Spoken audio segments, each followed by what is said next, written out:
This is the Night Wolf howling at you, and today we're going to take a look at the G.I. Joe Classified series, G.I. Joe version of Stormshadow.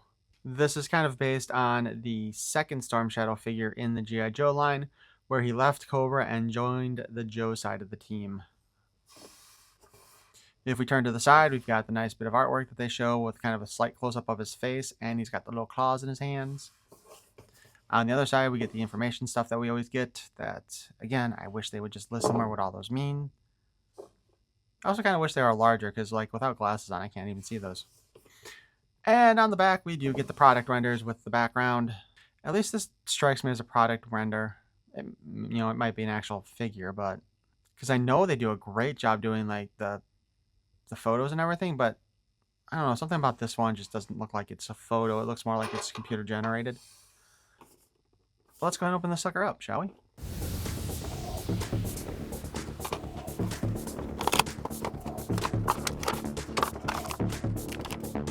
So we have a little extra bit of plastic here to kind of like keep the sword safe, it looks like, for the sheath.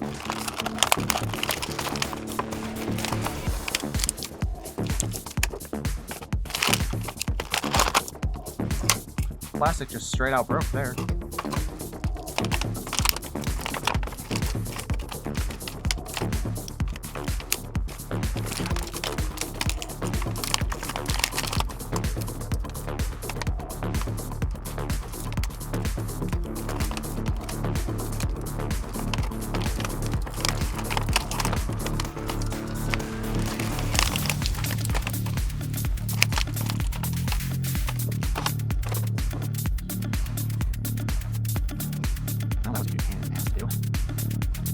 Alright, so we got Stormshadow standing here. Let's take a look at his accessories first. We have his backpack.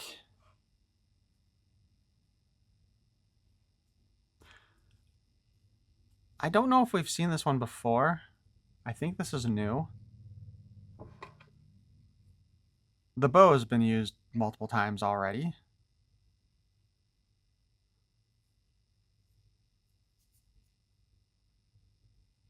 But I'm not sure how it's supposed to hold on to fit on the backpack. Okay, well, let's set that aside for the moment. We have arrows built into it, although they look more like crossbow bolts than arrows. We got these two little side things here, which you might think they were for the swords, which they will hold, though he does have the sheaths right there for him. So let's see if the claws fit in there.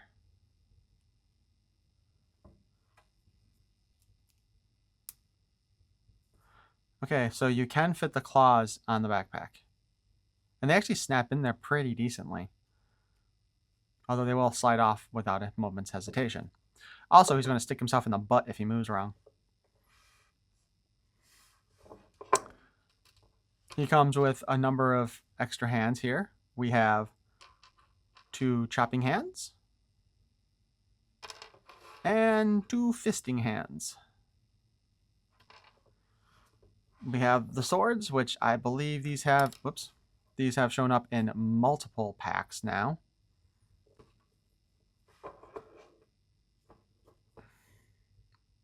Although this sheath itself does look like it's new, it also looks like it does not position the swords very well. Hold on.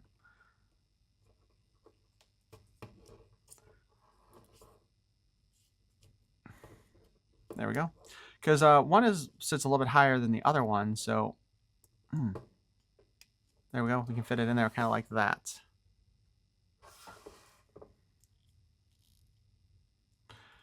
While the hood is technically a separate piece from the rest of the head, it does look like they glued it in place. And I'm just saying, I feel like on my figure here, it looks like it might be glued a little too far down in the front.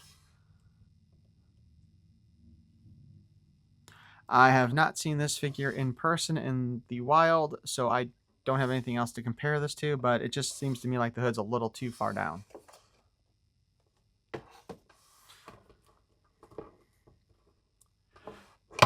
Oh.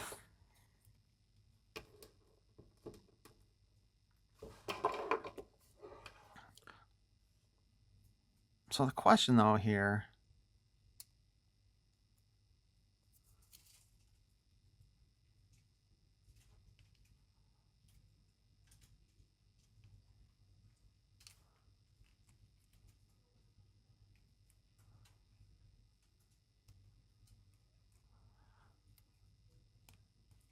Okay. So it looks like this is the only way to fit the bow on his backpack, and that looks awful. Can we move this over here? No.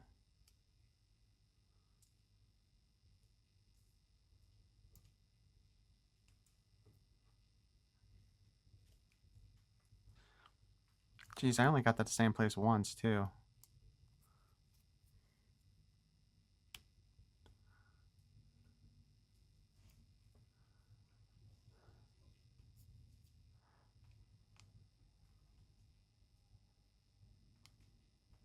Is there any other?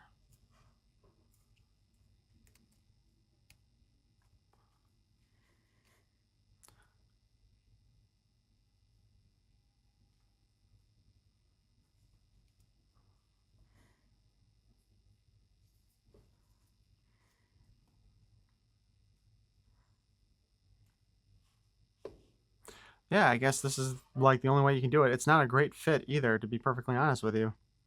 They did a poor job designing the backpack for this bow. And we've seen previous versions where the bow slings onto the backpacks on some of these other characters, so we know they can do it properly. I am wondering if this was actually originally meant to use a different bow, and then that bow got scrapped, and we ended up with reusing this one again. So the only thing I can think of, because really, this is not designed to hold this bow at all, really.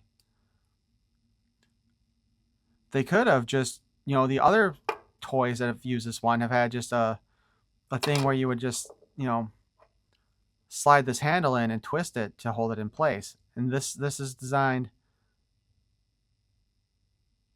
more to hold a different style bow.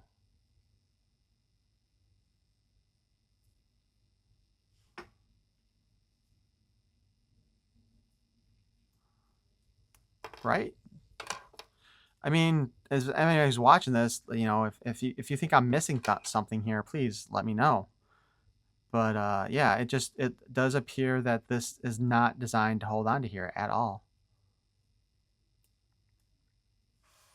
So let's set those aside for the moment, and let's take a look at his articulation. I'm just going to point out right now, I am not a big fan of this belt.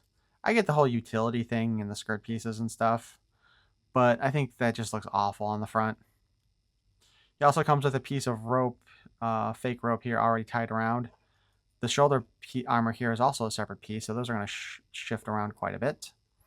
But let's go ahead. The head is on a ball joint. You can spin it around and up and down. We do have the articulation at the bottom too, so we do the chicken neck thing. I've already stated that I'm pretty sure that hood is glued a little too far down on his head. We do have a pretty wide butterfly joint going on there. We can hinge the arm up, we can hinge it down, we can hinge it up and down, and spin it all around. And you do the hokey pokey. This is another one of those times when, while I was messing with the figure, the butterfly joint on the right arm has become extremely loose.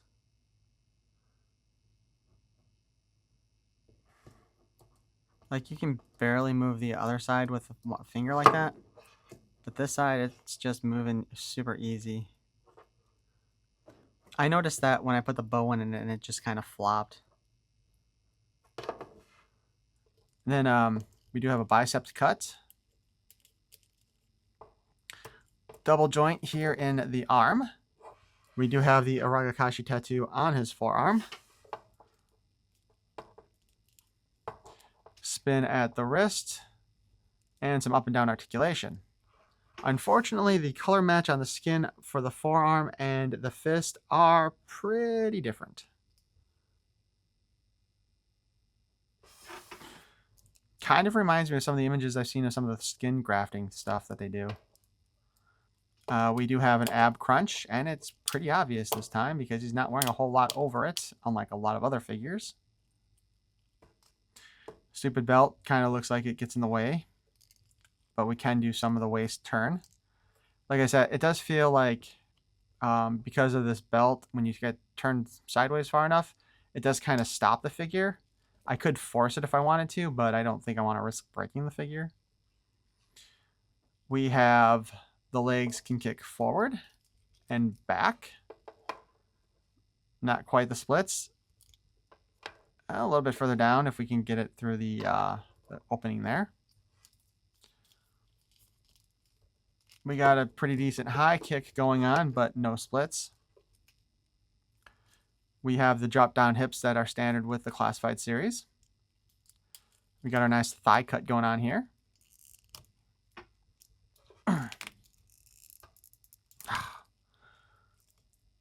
We should have a double jointed knee. There we go. We'll do the other one instead. But we do get our second joint there.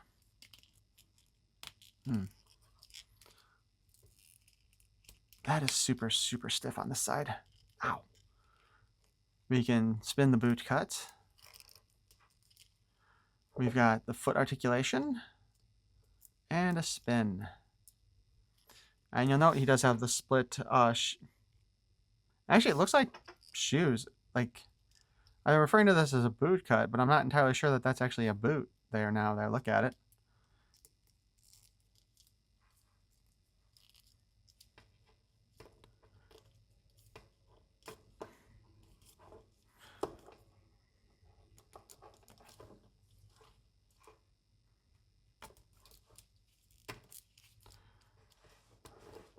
I know one of our previous Stormshadows came with a throwing star hand. I like that one a lot. These ones are kind of meh.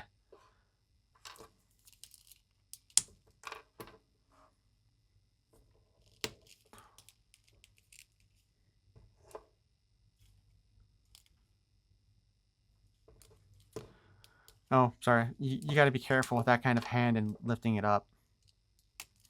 So we'll just set that aside. All right, we'll put the backpack in place.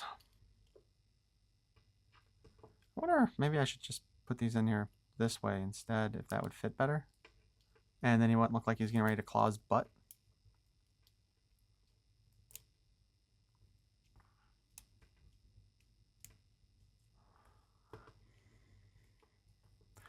This one side does not hold on as well when you put it in that way. Probably because of the arrows.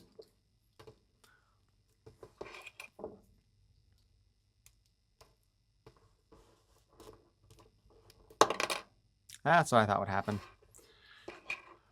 Not a big fan of the way this is working here.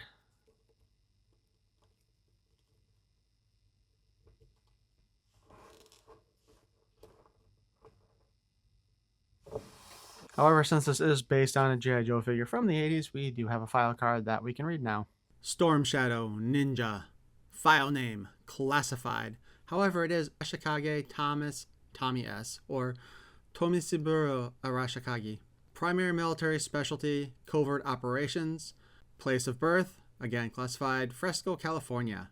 Stormshadow served with Snake Eyes in Southeast Asia, and both of them later studied the secret arts of ninjutsu with Stormshadow's family, a ninja clan that could trace its history back through 30 generations of assassins.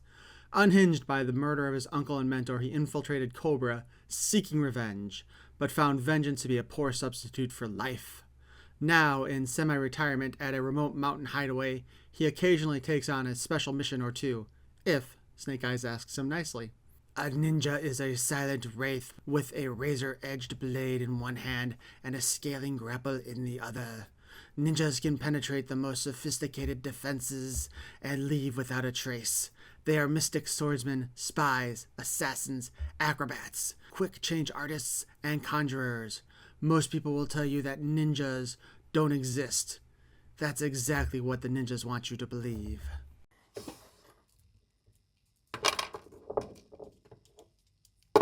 Oh, for sake.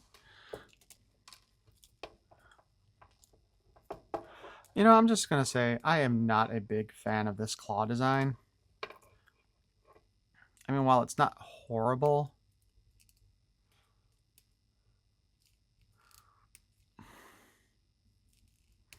it's such a pain in the butt to try to get him to hold them.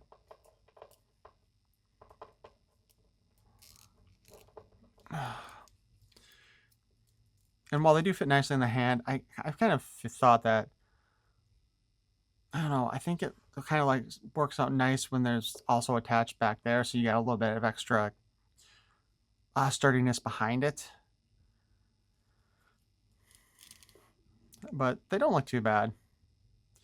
Just, they're a pain to use. And these have been reused by a number of figures over the years already. And then, of course,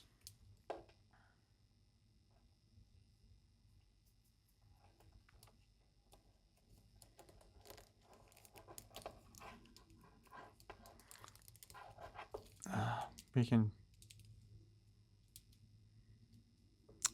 I've got it upside down.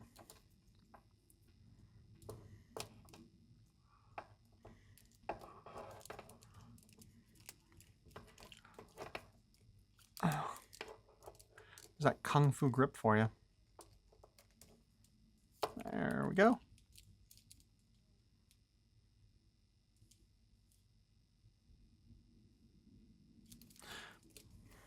Now I think about it, that's actually designed for... Wait. Because the arrow would go here.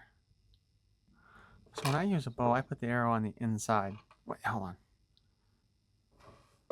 Yeah. I'm right-handed, so when I use a bow, I hold the bow in my left hand and pull it back. This is where the arrow would go. I have the arrow on the inside, so that should actually be in the right hand. So I don't know, maybe it's different when you use a compound bow than a regular bow, but I doubt it. I should check out the archery place and actually ask them about that one of these days. Of course, it's something I'm not going to think of later on. But I don't know if I would be having him use this bow very much. I think for display purposes, he will most likely be without the bow, because it doesn't even want to stay in his backpack either. Maybe we'll put the swords in here, throw the claws on his hands, and that will be our display piece.